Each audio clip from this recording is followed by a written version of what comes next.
We are going to convene the subcommittee today to discuss the FY25 budget request for the Middle East and North Africa. Thank you to our witnesses for being here. We're going to start with some opening statements from myself and the ranking member, and then we'll get to statements from witnesses and questions. From the unconscionable terrorist attacks of October 7th, to increasing threats to traffic in the Red Sea, to the spiraling humanitarian disaster inside Gaza, to rising tensions on the Israel-Lebanon border, to the unforeseen transition of power in Iran, the Middle East has been in an unusual amount of tumult and violence since this subcommittee last met to review the State Department's regional budget. Amidst this chaos, I have one thought that dominates all others. Thank goodness, at this moment, that we have Joe Biden's steady hand on the wheel. Since October 7th, President Biden and his team, including our witnesses, in particular Secretary Leaf, have been tirelessly working the phones and crisscrossing the region to secure a comprehensive deal that ends the conflict in Gaza and releases the hostages. And let me underscore how critical it is that this conflict come to a close. I want Hamas's ability to launch another terrorist attack destroyed. I want our sacred ally Israel to live without the threat of violence or attack.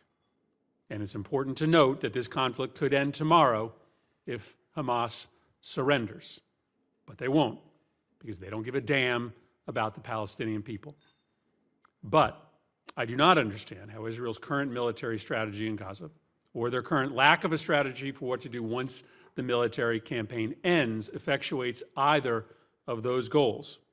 Right now, to me, it appears that Israel's Gaza policy is guaranteeing that the threats to Israel continue, not that they are eliminated.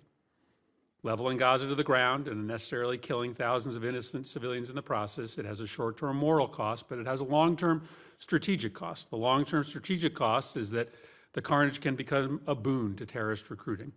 That's what we saw in the aftermath of our invasions to Iraq and Afghanistan, and I don't understand why we are not learning those lessons.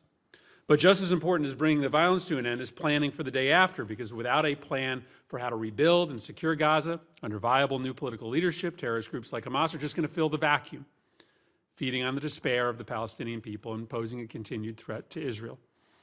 It's no secret that right now there is not a viable plan for the day after in Gaza.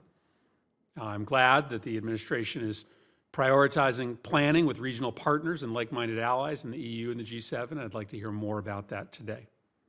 Part of this day after plan has to include the creation of an independent Palestinian state, not just vague promises of a pathway to a state that never really come to fruition, but a concrete, irreversible timeline that culminates in statehood for the Palestinian people. Connected to a Palestinian state are recent discussions between Israel and Saudi Arabia to normalize relations. Normalized relations would be a very good thing. Reports suggest, though, that the price the Saudis are seeking for such an agreement is a NATO-like security guarantee from the United States, as well as control over the cycle of nuclear enrichment. That is an extraordinarily high price to command, and I am skeptical that such commitments would ultimately benefit the United States. We only give those commitments to our most trusted allies, and over again, most recently, just last week, when the Saudis refused to sign the Ukraine peace statement, we watch as Saudi Arabia plays us off against our adversaries. Pulling back to look at the region more broadly, there are other key questions this committee needs to ask today about how we allocate funding. For instance, does it make sense to habitually renew Egypt's military aid package of $1.3 billion, the exact same amount we have provided every year to Egypt since 1987? Does it make sense to provide just $6.5 million to civil society in Tunisia when those organizations are striving to protect human rights and fundamental freedoms in an increasingly forbidding environment? What crisis will we create in Jordan or Syria or Lebanon if we go another year without U.S. funding to UNRWA? Now, of course, our assistance dollars can have real impact, and there's no shortage of success stories that we should talk about as well. Support to our Arab partners and to Israel's Iron Dome system were critical in repelling Iran's unprecedented missile and drone attack on April 13th. In Lebanon, our support for the Lebanese armed forces has been instrumental in maintaining stability as political and economic elites push that country to the brink of collapse. And while there is always room to do more, our humanitarian aid has saved tens of thousands of lives in Gaza, Syria, and Yemen over the last decade. So we convened the subcommittee to review the State Department and USAID's budget in the region at a critical moment, and I look forward to our discussion today. With that, I'll turn it over to the ranking member. Thank you, Mr. Chairman. Last week's nominations hearing was a good opportunity to look at some of the challenges in the Middle East and North Africa. I'm very much looking forward to going deeper into these issues today with our witnesses who lead state in USAID's current policies and realities of what is perhaps the hottest of spots in a world full of them. And I hope that this deeper examination, in it we can have a frank discussion about what is working and what is not working. The reality is that a nearly nuclear Iran is as bellicose as ever. Russia and China are ascendant in the region. In Europe, there are growing voices urging disengagement.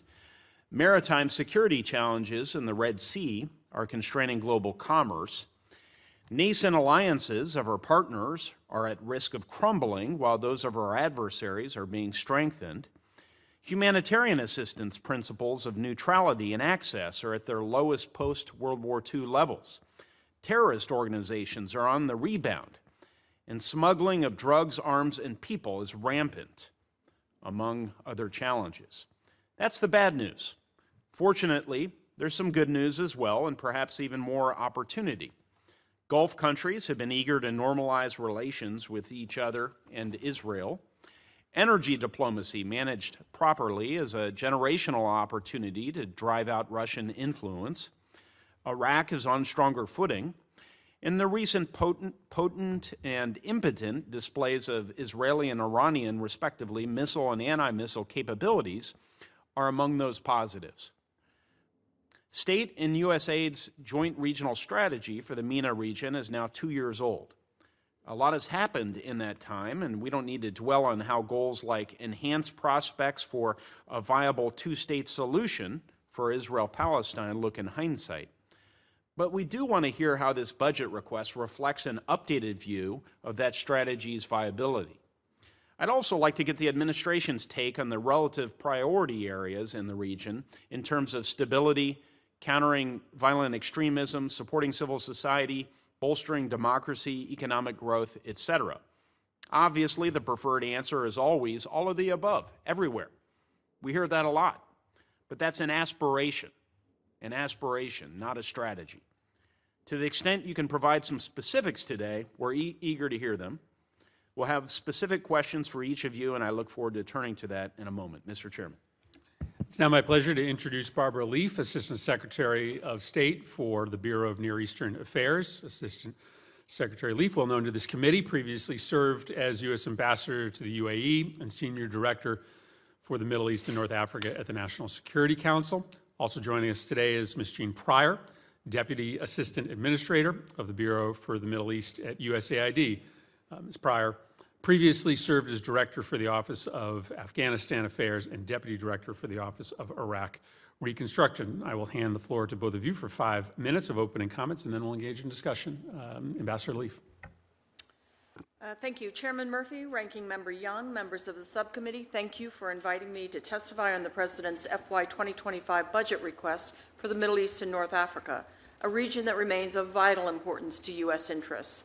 While the Israel-Hamas conflict and escalation by Iran and its proxies complicate our work substantially, the administration is fully committed to leading the collective action necessary for a secure and stable region responsive to the needs of its people.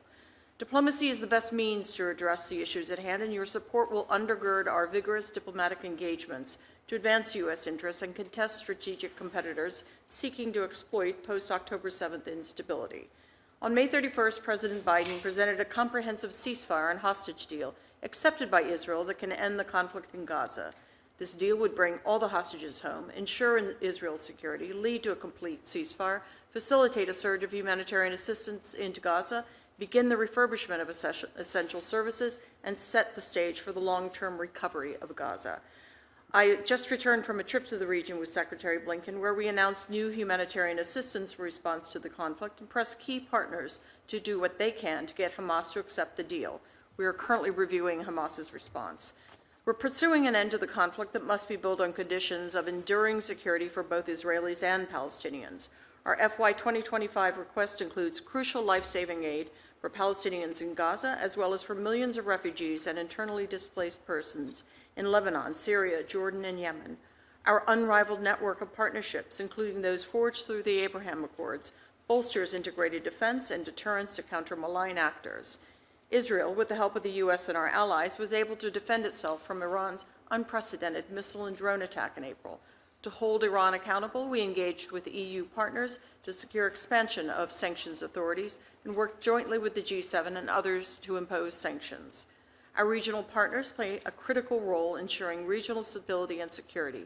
Egypt remains a vital partner for addressing the Israel-Hamas conflict and preventing regional spillover.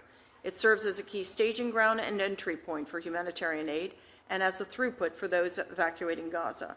Qatar is indispensable to our efforts to secure the release of hostages. Jordan, too, has played a leading role in promoting peace and security in the region, and that cooperation remains critical to our regional security priorities. In 2022, we signed the 7-year MOU on assistance.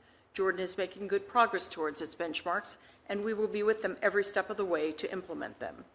We're concerned with the escalating hostilities along the Blue Line in Lebanon. Diplomacy is the only path for Lebanese and Israeli citizens on both sides of the Blue Line to return home, and it is the way that we can support the Lebanese armed forces in its role of providing security there. We were grateful for the role the LAF played in protecting our embassy perimeter in Beirut during violent protests last October and in responding most recently to a terrorist attack on our embassy. Our requests also calibrate support for the Tunisian people to address their needs in, as you said, Senator Murphy, an increasingly forbidding environment.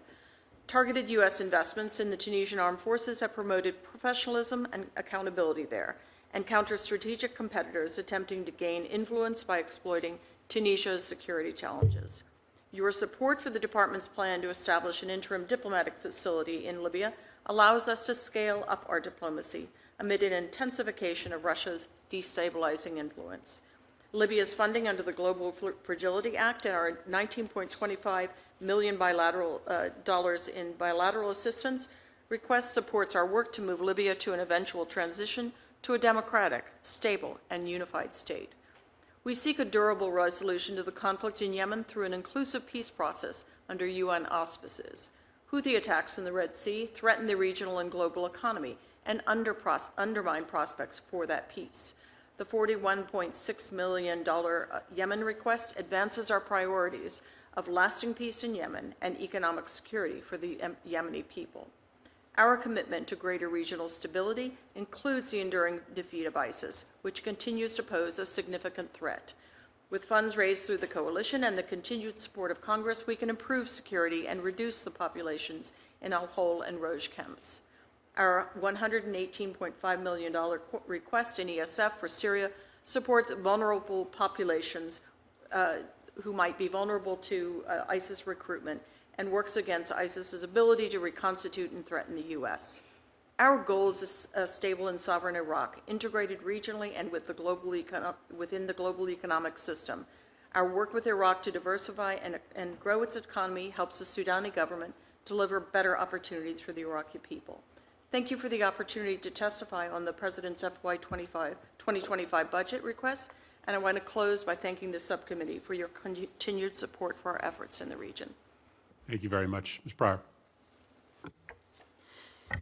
Chairman Murphy, Ranking Member Young, and distinguished members of the subcommittee, thank you for inviting me to testify today at this incredibly difficult time in our region.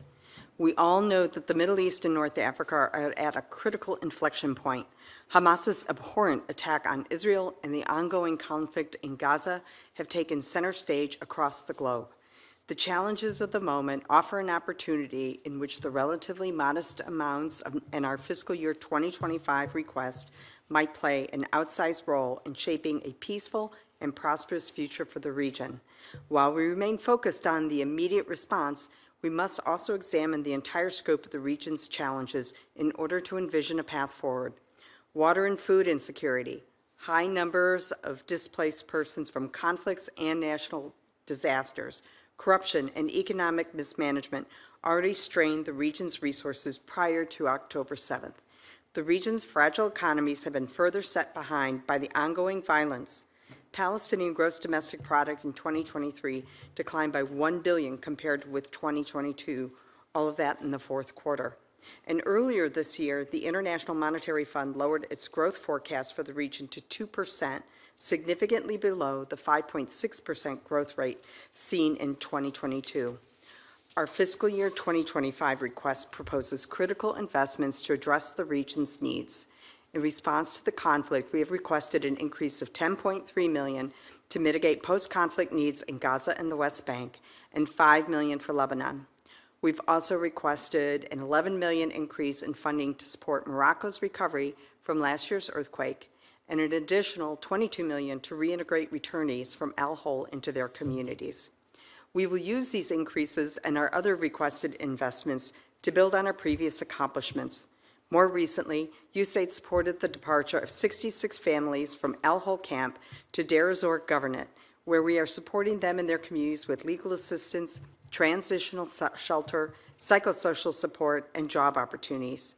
And a few weeks ago in Morocco, Administrator Samantha Power announced our partnership with the government of Morocco and an NGO to give direct cash grants to 180 cooperatives whose livelihoods were compromised by the earthquake.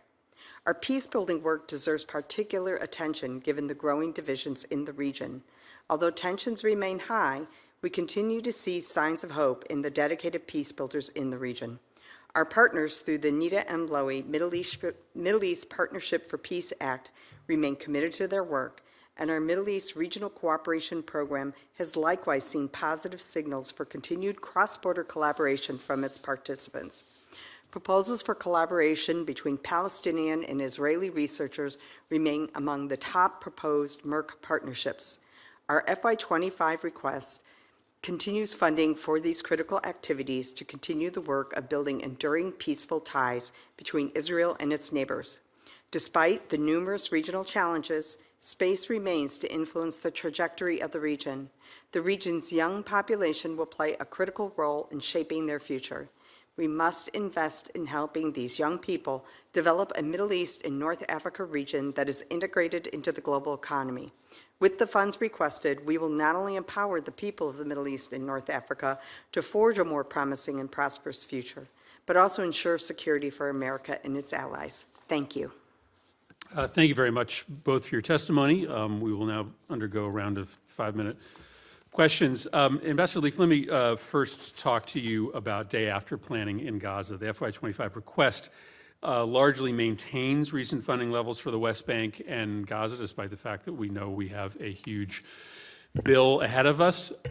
But we can't spend money effectively in Gaza if we don't have a governance structure that keeps Israel safe and understands political realities on the ground in Gaza. My understanding is that Prime Minister Netanyahu has essentially refused to start post-war planning in Gaza, not because he doesn't believe it is important to do so, but because he has pressure from his far-right coalition partners who want to reoccupy Gaza with Jewish settlements.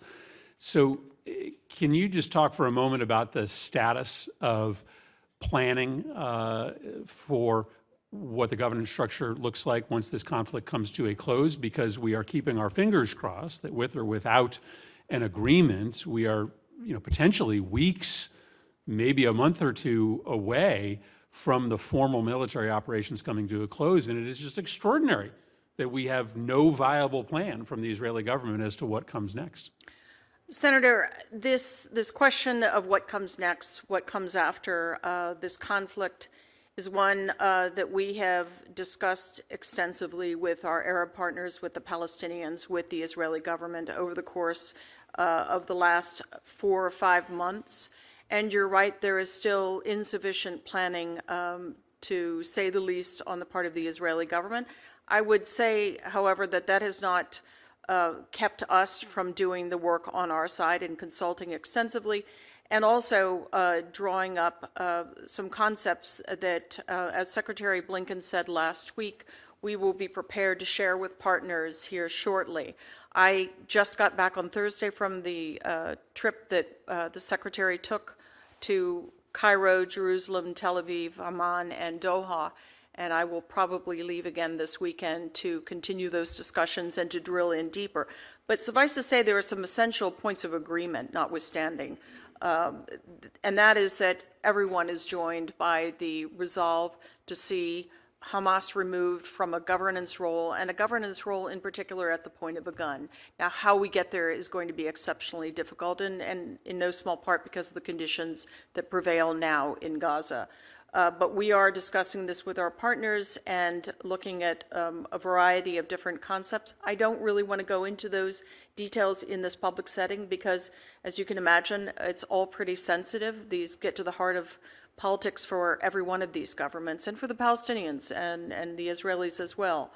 But I think reality has a way of pushing even those who can't imagine a concept such as the PA returning to Gaza.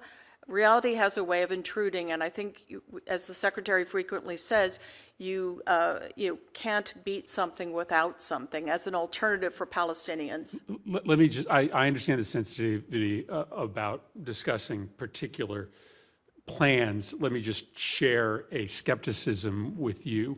There are lots of smart people in the foreign policy consensus in this town who believe that there is going to be an Arab force, an Arab-funded force. I worry that that greatly misunderstands the risk tolerance of our Arab friends. That certainly in your head or on paper makes all sorts of sense for the Saudis and the Emiratis, others to either populate or front a governance structure or a security force. They have never been willing to take a chance that big, and it probably overestimates how much they care about the future of the Palestinian people. I would just say we're intimately acquainted with their thinking on all of this. And so I would say there is no magical thinking on the part of this administration. We're well aware of how tough a piece this is because we have to remind ourselves this has been a piece of territory run, ruled, governed, if you will, at the point of a gun for 17 years by a foreign terrorist organization. That is not easy to deconstruct, and we've obviously made the point publicly and privately that you can't do it all by military means alone. There will have to be a political alternative, and that's what we're in the process of putting together, these concepts. Ms. Pryor, I'm at the end of questions, but just say a word about the consequences of another year of a prohibition on U.S. funding for UNRWA. Most all countries, almost without exception, that had temporarily turned off funding for UNRWA as the investigation was ongoing have started that funding again. And I just don't understand how these fragile places like Jordan and Lebanon and Syria survive if UNRWA has only 2 months of funding at any given time without the United States playing a role and without, frankly, a lot of our Gulf allies stepping up and filling the vacuum. Thank you for that question. USAID does not fund UNRWA. However, we are looking, especially in places like Jordan or Lebanon, in which you do have refugee populations dependent upon UNRWA, on how we can better use our own assistance to help mitigate that impact. In both Jordan and Lebanon, we do a lot of work with host communities, which also has the added benefit of helping refugee populations as well. So we will take a look and see what is it that we can do from our side, given that we don't fund UNRWA, to help soften the blow of the loss of our funding. Right, but you are a partner, but you are partners with all sorts of organizations that do work with UNRWA. You are in the same business. You must have a view as to the seriousness about UNRWA working on a budget right now that doesn't have enough cash flow to last more than 60 days. Yes, it is very concerning because this is not something we were able to budget for to be able to compensate for that. You can't fill in. USAID cannot fill in for the gap that has been created. It would be extremely difficult for us to do that with the resources that we have. Thank you, Senator Young.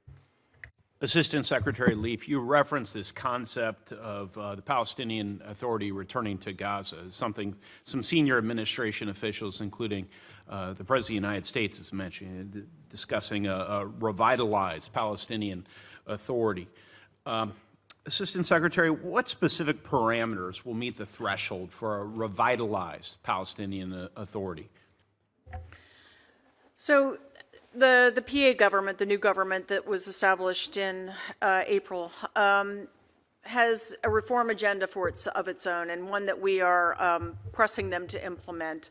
And that goes to accountability, transparency, rooting out corruption, enabling services to the public, basically the kind of thing, bread and butter things that any government owes its people and also owes its donors.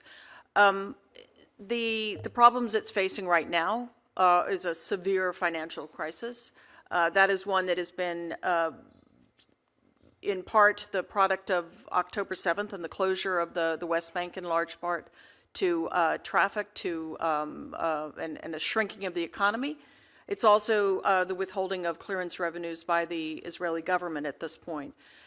The reform it needs to undertake is to make it fit and proper for governance where it is now, let alone the ability to govern a larger portion of public. Right, so if you could briefly speak to what specific actions are needed to meet the criteria of reform PAs, political and financial reforms, would it be a total abolition, I would hope, of pay-for-slave programs? What else? Yes, that's exactly right. It's a mix of administrative reforms that go to the issue of accountability of the money that it has and where it's going and how it's being spent. But you're right, prisoner payment, pay for slay, that is a key piece of a discussion that we have been having for some time, and I think we're very near a conclusion to that. What steps, if any, do we know that regional partners may be willing to take in furtherance of this reform PA? All of them want to see the same thing. All of them recognize the declining legitimacy and credibility of that governing structure in the West Bank. They all to every one of them want to see the PA assume its responsibilities in Gaza, but they're very aware of the weaknesses of the organization. Okay. Moving to Hamas, they confirmed Secretary Blinken confirmed last week that Hamas rejected the most recent ceasefire and hostage exchange proposal. So trying to get a sense of where that leaves us. What steps is the U.S. prepared to take to increase pressure on Hamas and, if necessary, its external enablers? So I think what you heard the Secretary say was something short of reject. It was a yes, but, with a lot of buts to it, the response that we saw on Tuesday night when we were out in the region. So some of those changes to the text were things that you could manage. Others were less apparently so. And we're in intensive discussions right now with the mediators and Israel about the way forward. We do believe ultimately this proposal is the best roadway to get an end to the conflict now that would enable a multitude of things and that would ultimately be offer the prospect for an end to the conflict altogether, ensuring Israel's security, of course, and ensuring the security, frankly, of the people who have of Gaza who have labored under this terrible regime. Lastly, Assistant Secretary Leaf, I'm asking you, when the U.S. withholds arms from Israel or seeks to enact arbitrary red lines on Israel, how does this not embolden Hamas and lead to them thinking they can outlast the war without releasing hostages? Senator, let me be really clear on this point. There's Please. exactly one case that the President asked us to hit pause on. There is no larger pause or cessation of security assistance to Israel. And the President, the Secretary have been absolutely He's clear. taking that off the table. Sorry? He's taking that off the table. There's one case. There's one case right now. And that And went he's taking it off the table? I'm sorry? He's taking that prospect off the table? Of that case? No, I mean, it's under review, but it is only one case. Prospectively, then I'll ask you, if the U.S. were to withhold arms from Israel, how would that not embolden Hamas and lead them to them thinking, finish the question? Yep. So, Senator, I don't want to deal in hypothetical, but what this president has been clear about is we absolutely have Israel's back. Thank you. Senator Kane. Thank you to the chair and ranking member, and thank you to our witnesses for being here. I'm going to continue on Israel. Gaza, Israel has a right to defend itself, and the U.S. needs to be a partner with Israel in defending itself against those who would annihilate it. Hamas, Iranian-backed militias, Hezbollah, Houthis, Iran itself. I celebrated on April 14 when the U.S. helped Israel, together with other nations, knock down drones and missiles fired from Iran into Israel. Palestinians have a right to live. Palestinians have a right to live and not to be collectively treated as if they're part of a terrorist group when they're not. Most in Gaza are not Hamas. The vast majority in the West Bank are not Hamas.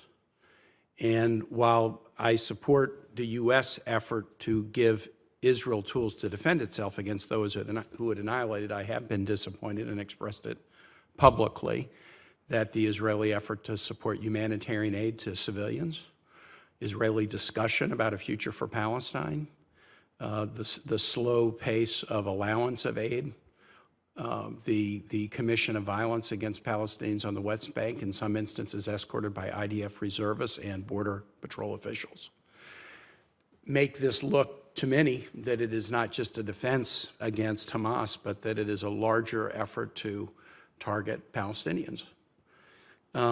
The administration, at Senator Van Hollen's request, and others of us joined in that request, in February announced a new policy, National Security Memorandum 20, that required recipients of U.S. military aid to meet two criteria. First, that the military aid would be used in accord with international law, and second, those receiving military aid, any nation receiving military aid, had to cooperate with U.S.-supported humanitarian efforts. The administration certified that Israel was meeting both of those pillars of NSM 20. The first pillar about whether military aid is being used in accord with international law is a murky one because of the way Hamas embeds in civilian populations, but I'll be blunt. I don't think the second pillar regarding humanitarian aid is that murky. And this is what I want to engage with you on. If Israel was engaged in sufficient effort to provide humanitarian aid, the U.S. wouldn't have to be building a jerry-rigged pier off the coast of Gaza, deploying Virginians from Fort Houston and elsewhere to do it. You would see a higher pace of humanitarian aid being delivered through border crossings in Israel into Gaza. You would not see Cindy McCain, the widow of a former Senate Foreign Relations Committee member, executive director of the World Food Program, saying that there's, quote, full-blown famine in northern Gaza. I don't think you'd see USAID Administrator Power publicly stating that it's credible to assess that there is famine in Gaza. The news since Sunday has been that the Israeli Defense Forces want to do a strategic pause in some military operations in Gaza every day to allow humanitarian aid to get to more Palestinians, and they are being attacked by Prime Minister Netanyahu and members of the cabinet for their effort to do some pauses in Gaza to allow humanitarian aid. So as the leader of our State Department and USAID in this remit, how can we conclude that there is sufficient humanitarian aid being allowed by Israel into Gaza on this set of facts? Senator, thank you for that set of comments and questions. I wouldn't say there is sufficient humanitarian aid going into Gaza by no stretch of the imagination, but it is not because Israel is trying to impede it. There are a whole set of complex factors at work, among which is the extremely poor security conditions, for instance, on the other side of Kerem Shalom.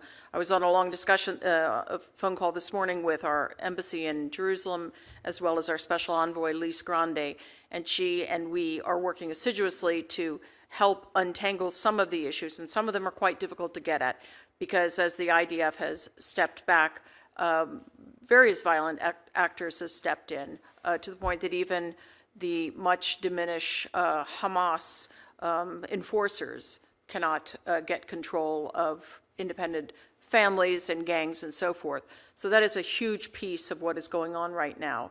The risk factors for humanitarian workers are at the very uppermost levels of intolerability for the UN and other NGOs.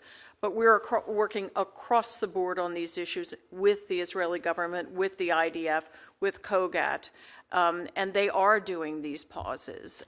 There's obviously a lot of politics at play around many issues related to Gaza, but the fact is we are getting partnership and cooperation. It's just a fraught situation. I'm over my time, and I don't want to belabor the point, but I don't want us to lose credibility. You know, we can't control the activities of other nations, but we can control our own.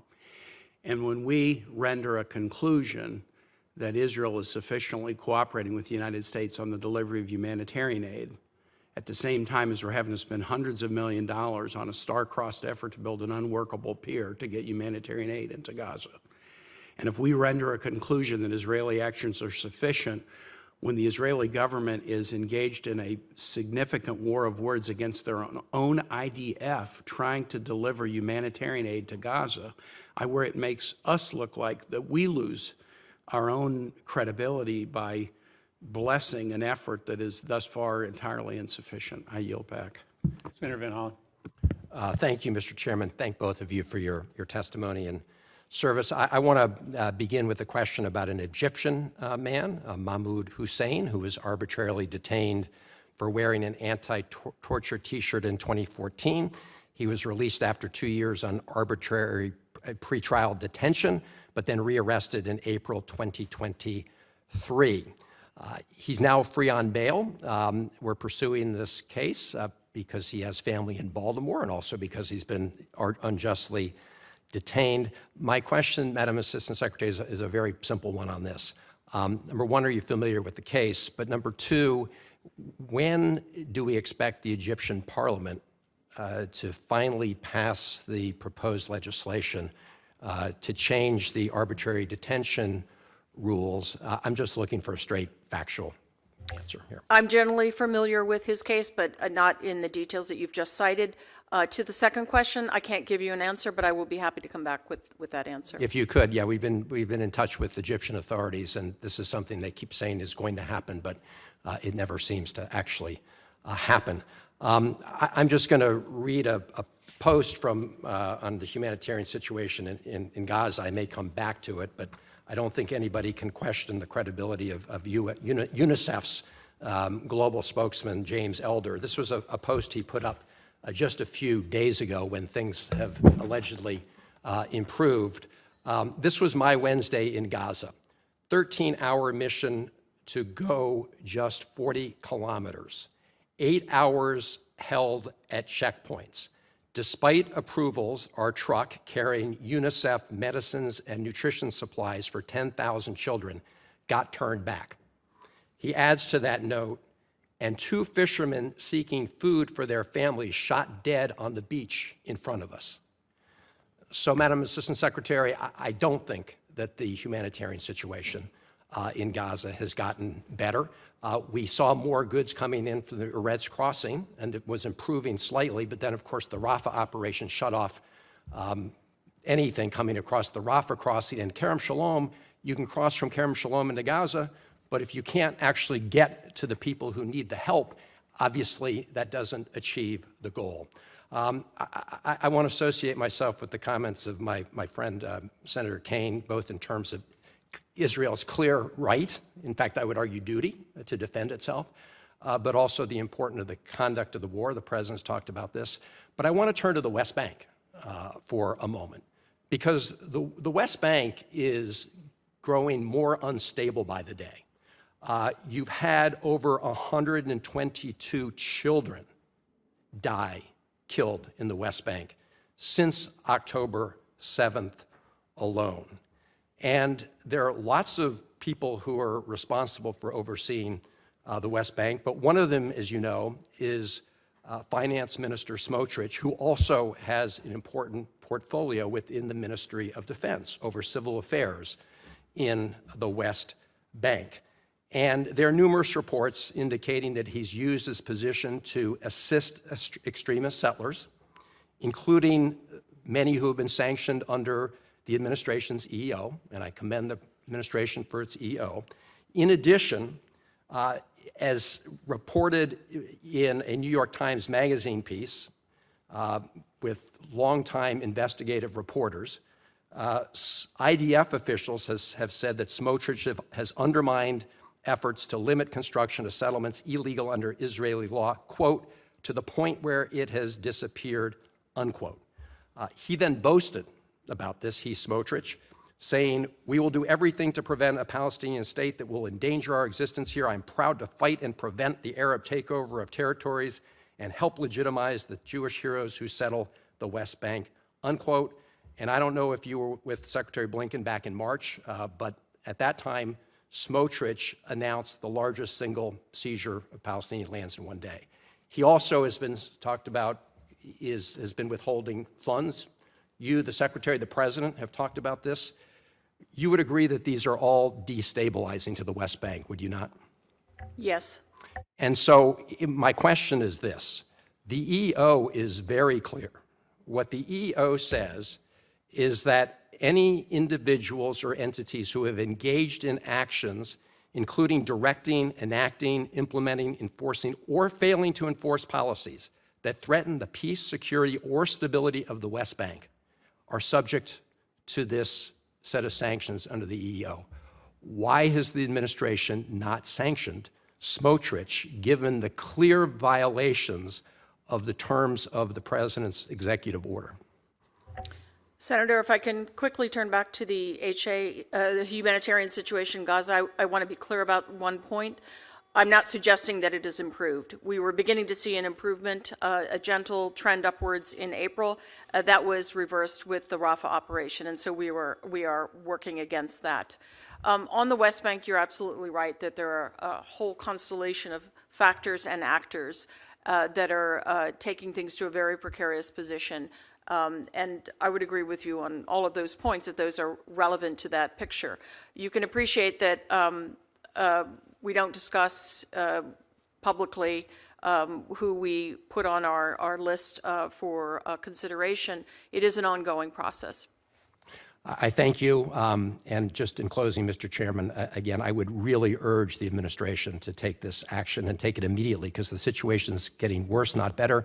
And Smotrich continues to threaten more illegal outposts and withholding, or some combination of those. So if we want to send a signal that we're serious, it cannot just be sanctioning some extremist settlers and some settler farms. It has to get to the root of the issue, and this is one of those roots. Thank you, Mr. Chairman. Thank you, Senator Van Hollen. Senator Hagerty. Thank you. Deputy Assistant Administrator Pryor, I'm going to start with you. When Secretary Blinken appeared before the Appropriations Committee in October of last year, I asked him a very simple question, and that was whether he could guarantee that no U.S. taxpayer funding had been, and this included in aid to Gaza, had been used to fund or support the Hamas attacks on October the 7th of 2023. I asked him repeatedly, and repeatedly he declined to make that guarantee. That week, I also sent a letter both to Secretary Blinken and to USAID Administrator Power asking how much in U.S. taxpayer-funded foreign assistance has been sent specifically to Gaza, and to list each recipient in Gaza, whether at the awardee level or the sub-awardee level. I have that letter right here. That was months ago. 8 months later, USAID has failed to give me a complete answer. In particular, the agency has refused to disclose recipients at the sub-awardee level. The responses that I've received from AID have made it clear that the agency has the information about sub-awardees, that it's not classified, but the agency is not providing it. So, Ms. Pryor, why, 8 months later, after I sent a letter with a very simple request, has the administration refused to provide the U.S. Senate with basic transparency about who's receiving U.S. taxpayer dollars, especially at the sub-awardee level, so we can see where it's being spent? Thank you for your question, sir. The safety of our implementing partner staff is our utmost paramount concern. And this is such a high-risk environment where Hamas can target our implementing partner staff. I'm not familiar with this. I believe this is on the humanitarian assistance side, so I'm happy to go back to my colleagues on humanitarian assistance and see what is the status of this response and how we get you the information you are seeking. I certainly want the information, deserve the information. It's been 8 months. I think I know why you're hesitating. Like, I raised this with Administrator Power. I shared with her one of the subawardees that's doing just what we're concerned about. I think that's the reason you're not sharing this information, is because this sort of activity, Hamas supporting activity, is occurring among the subawardees. You're all going to be back in front of us on the Appropriations Committee, where I sit, next month. I expect to have this information before then. Noted, sir. Thank you. Thank you. Assistant Secretary Leaf, I'd like to turn to you now. The Biden administration has declined to unilaterally recognize a Palestinian state and has stated that a Palestinian state should be established through, quote, direct negotiations between the parties involved in the conflict. Will this remain the administration's position through January 20th of 2025? Yes, Senator, absolutely. That's longstanding policy, and it's been the president's own approach to this issue set throughout his career. Well, I'm pleased to hear you say that unequivocally, because here's the reason for my concern. Back in December of 2016, in the lame duck Obama administration, we saw the Obama administration betray Israel and allow the infamously anti-Israel UN Security Council Resolution number 2334 to go into effect. And as I fast forward to today, the Biden administration has been pushing Israel to agree to a normalization agreement with Saudi Arabia. And that agreement would require Israel to agree to, quote, a credible pathway to a Palestinian state. And my concern would be that if Israel were to agree to this, quote, credible pathway, that the Biden administration might turn around and do just as the Obama administration did back in 2016 and unilaterally recognize a Palestinian state with East Jerusalem as its capital, while falsely claiming that this is what Israel had already agreed to. So I just want to be clear again. Is there any scenario between now and January 20th where the Biden administration would recognize a Palestinian state in the absence of Israel's official recognition of a Palestinian state? That would be the subject of direct negotiations, sir. Direct negotiations between Israel and the Palestinians. And only then. There would be no Yes. recognition absent right. that. I That's just want to right. make sure, make clear. Yes. Thanks very much. Thanks for putting that on the record for me. Thank you, Mr. Chairman. Thank you very much. And Senator Haggard, I'd be glad to work with you on that request you made for information. There may be some reasons why it should be done in a classified setting, but be happy to work with you on that. Be happy to work with you on that.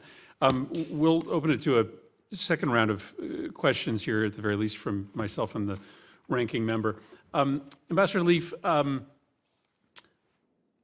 Qatar has come under a lot of scrutiny, for good reason, since October 7th.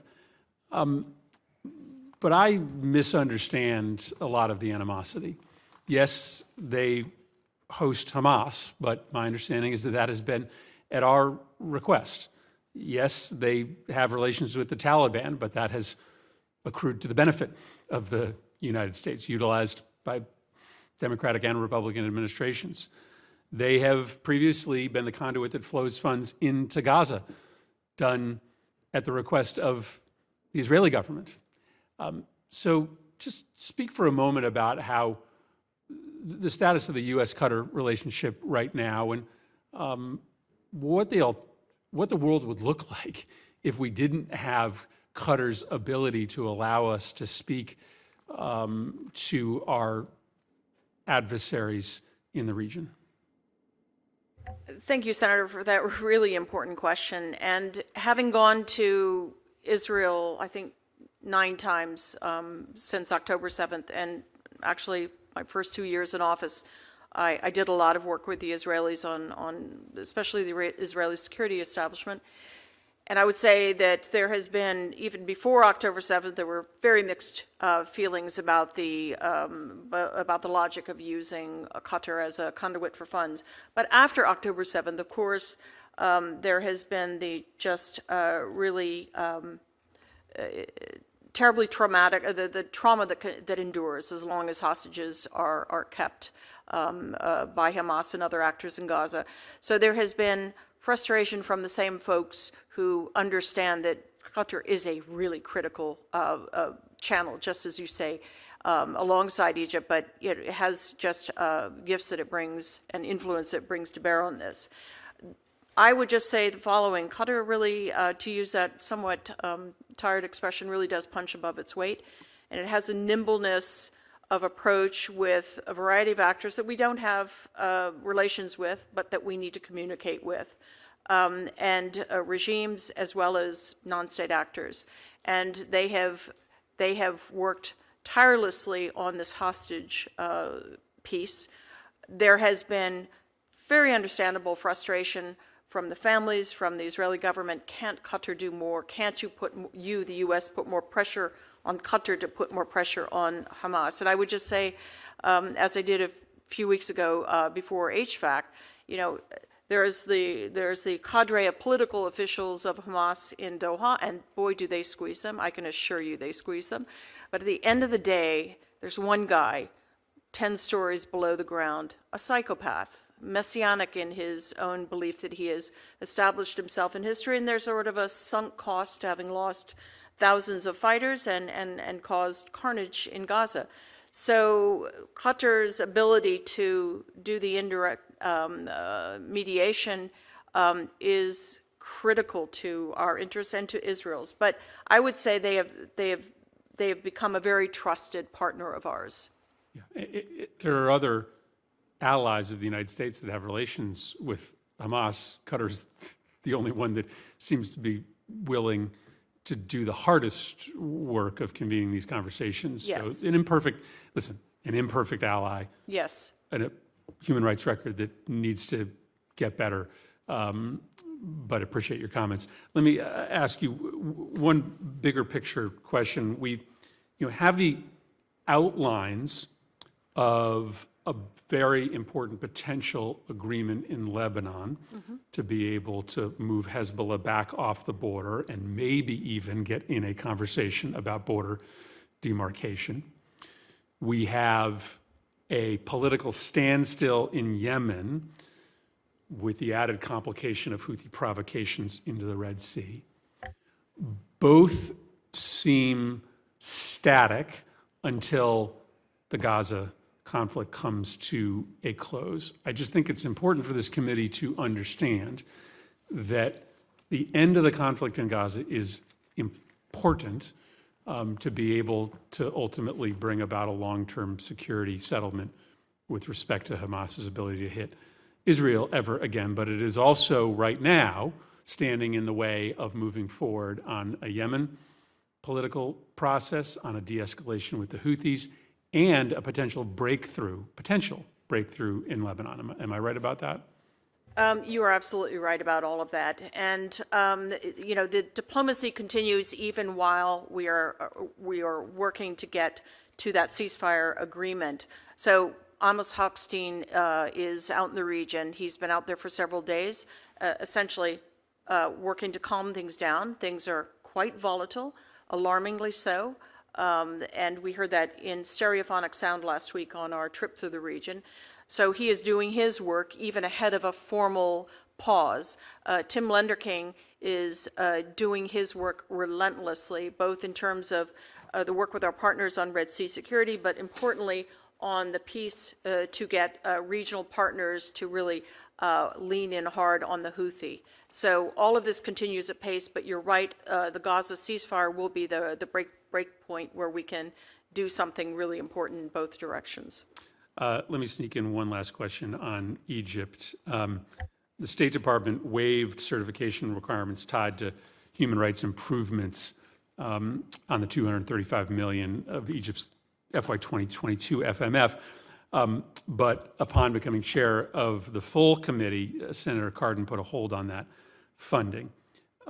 My impression is that since the chairman's hold has been in place, the Egyptian government has really failed to engage in any meaningful cooperation with the United States on any of our core interests, and that we have further not seen any real progress with respect to the pretrial detention reforms or the release of significant numbers of political prisoners. Feels like just like the amount of funding to Egypt has been stuck in place since the mid-'80s, progress with Egypt has been stuck at least for the past 6 months. The one thing I would say that is really, really important in this picture is the final resolution wrapping up entirely of Case 173.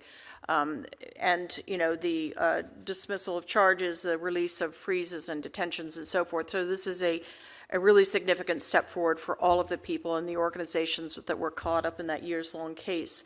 I asked just a couple of days ago for a status report on the pretrial detention legislation, and I plan to go back to our post and see where we stand with that. You know, the discussions that we had, as I recall dimly, crested in September. And of course, we had the events of October 7th, which have really, I would unfortunately have thoroughly preoccupied our government, Egypt's government. They've been preoccupied both with the conflict right across their border with Sudan, but I assure you we have not lost sight of that, and I will come back to you with some more comments on that. All right, great, thank you. Senator Young. Secretary, two questions, two lines of questioning. One, I'm going to touch on drones and then subsea cables, so you know where I'm headed with this. So Iran's drone production, a lot has been said and written about that, but recent reports, they're based on an analysis of some downed Iranian drones, found multiple components originating from U.S. manufacturers, microchips, circuit boards, GPS modules, some other components. I understand it's nearly impossible to completely cut off Iran from attaining these parts, but what, if anything, are we doing to try and interrupt some of these flows? It's a really critical issue because, of course, the drones are a threat throughout the region, and now they are fully in the battlefield in Ukraine. So we have designated dozens of entities involved in the UAV program, and we have imposed comprehensive export controls to try to restrict Iran's access to key technologies insofar as possible. And we are enlisting the help of our European and other partners in this effort. It's, as you say, exceptionally difficult to get at everything because some of these things are just off-the-shelf kind of components which can be used for a multiplicity of things. Do you have sufficient personnel? I know this has been an issue over at Commerce with respect to the monitoring of our export controls on microprocessors, and we're looking at so many different fronts right now and so many different technologies of a dual-use nature. That might be something to look into if you don't have that information at the ready. I'd be happy to look into that. There are a number of members of this committee that would like to be helpful. Thank you. So with respect to subsea cables, what diplomatic efforts are underway to get some of the subsea cables, like those in the Red Sea, that have been directly or indirectly damaged by Houthis, underway to get these cables repaired? I don't have an answer for you on that, but I will be happy to take that back. Well, I believe that we need to be monitoring this situation very closely. 95% of the world's internet traffic occurs through subsea cables. These are strategic assets, obviously, critical to our commerce, and every bit as important as the above water goods and services that traffic every day, and we take great care to secure. So yes, kindly report back to me on any activities underway to restore service there. And then as the leader of a regional bureau at the department, what, if any, additional authorities or resources would you or your counterparts in other bureaus need to prioritize security of undersea cables within your areas of responsibility? There again, if you need to report back, I'd certainly welcome that. Do you have any initial thoughts that you'd like to? I don't, sir, but I will be happy to take that one back as well, so additional authorities, yeah. Okay. Chairman. Thank you, Senator Young. Senator Cruz. Thank you, Mr. Chair. Ambassador Leaf, you are the administration's point person on the Middle East. How's that working out? I love my job, Senator. Have things in the Middle East gotten better or worse since Joe Biden became president? We have had a series of black swan events, so no doubt the region is in a very difficult state. Is your answer things have gotten worse? My answer is that a series of black swan events have crowded upon Have they gotten better? You're not suggesting things have gotten better, No, are I you? have not. In fact, they've gotten a lot worse. That's the nature of black swan. So it's black swans. You guys had nothing to do with it. It's not mistakes you made. It's just something that happened externally. Well, I think an assessment of the events of October 7th is still to be done. I can't speak to that. Okay, so did y'all make any mistakes that led to it? I'm not sure. All right, here's one. How about giving hundreds of millions of dollars to the Gaza Strip, much of which ended up in the hands of Hamas? Was that a mistake now that we saw what happened on October 7th? I'm going to defer to my colleague from USAID. I'm not aware of hundreds of millions of dollars going to Hamas from U.S. coffers. All right, how about $100 billion to Iran? Was that a mistake? I'm not sure what you're referring to, Senator. Well, you tell me, how much money has this administration flowed to Iran?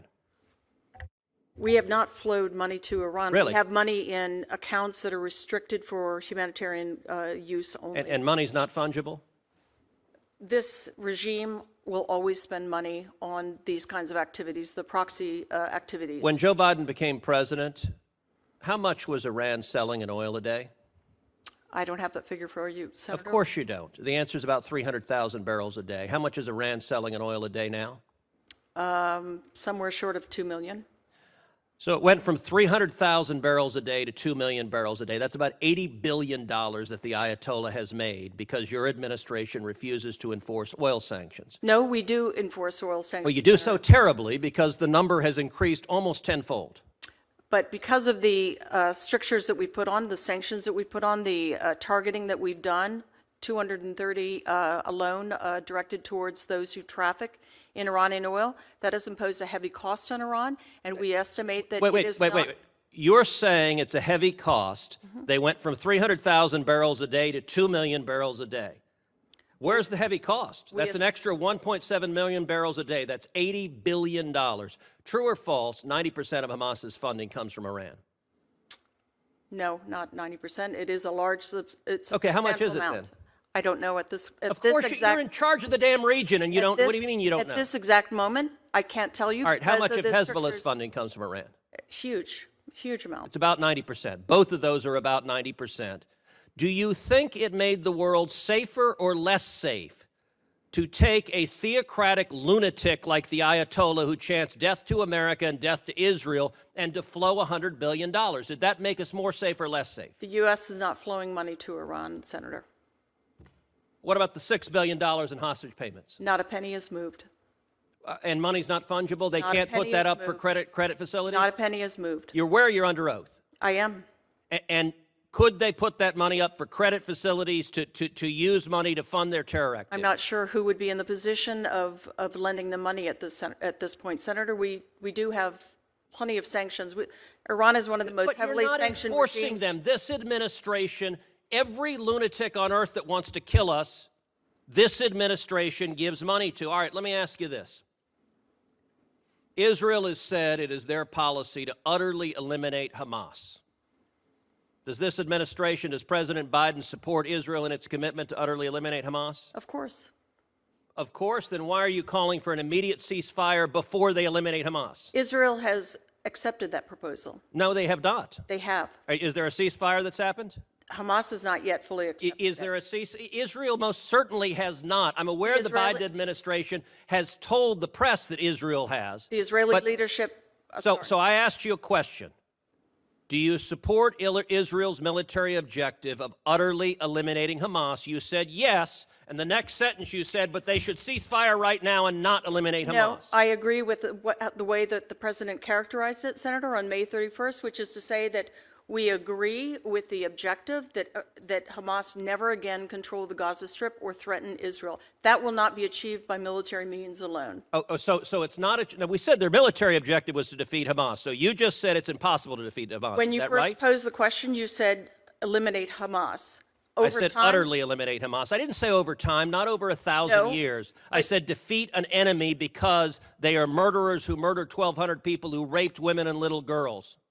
It won't be done by military means alone. Okay, so it is the position of this administration it is impossible by military means to defeat Hamas. Yes, it is. Let me ask you, you also want to see, essentially as a reward for October 7th, a Palestinian state. It's not a reward.